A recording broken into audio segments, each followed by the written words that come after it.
I've never liked Halloween. Sure, the candy's great, the costumes are fun, but there's always been something unsettling about the holiday for E. As a kid, I used to feel like the shadows were darker, the wind colder, and the nights longer during the end of October.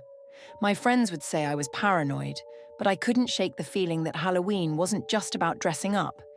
It was something more, something older, something dangerous.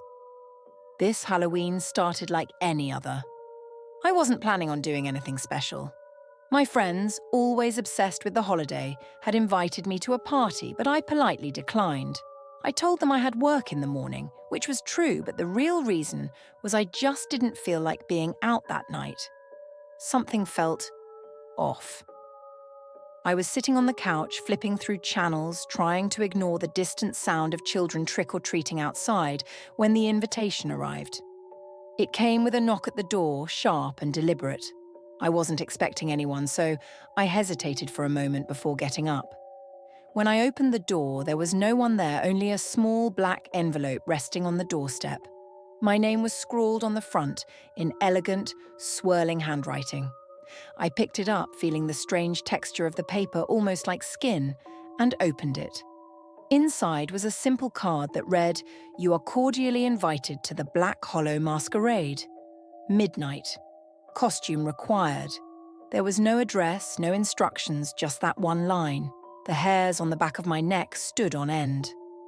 I stepped outside, looking up and down the street, but there was no one around, just the fading sounds of Halloween night and the occasional breeze rustling through the trees. I should have thrown the invitation away.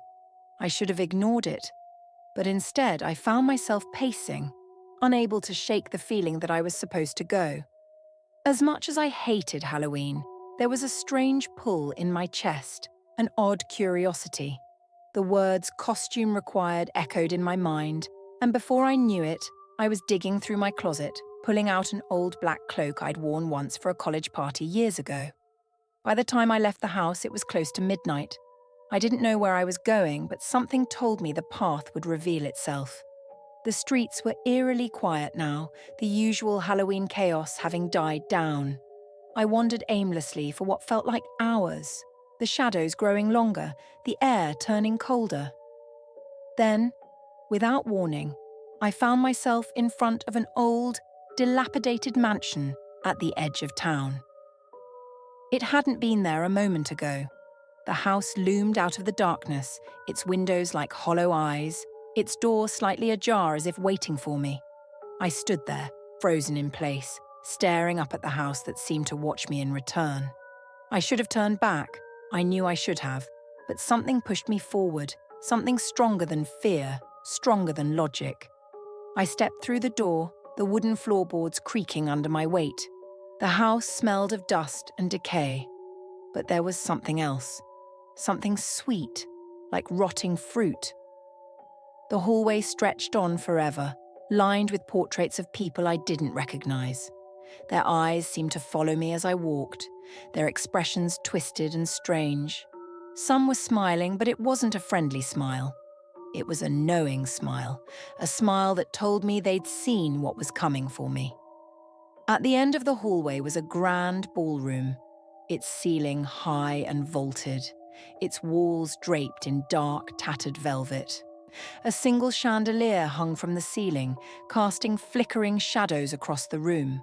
The floor was filled with people, at least I thought they were people. They were dressed in elaborate costumes, masks covering their faces, but something about them was wrong. Their movements were too stiff, too precise, like they were mimicking the motions of the living. No one acknowledged my presence as I stepped into the room.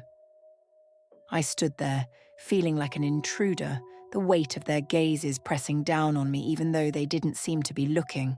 I started to back away, but then the music began. A slow, haunting waltz that seemed to come from everywhere and nowhere at once.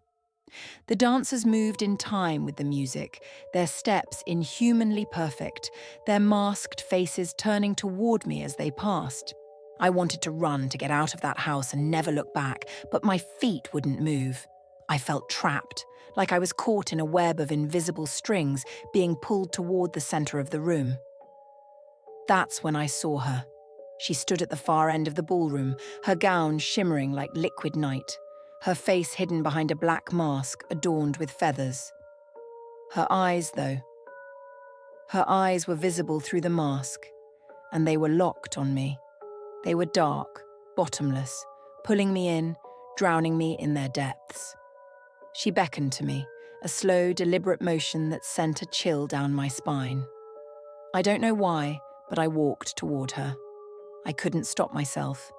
The music grew louder, the dancers spinning faster around me, their laughter echoing through the room like the sound of breaking glass. When I reached her, she took my hand.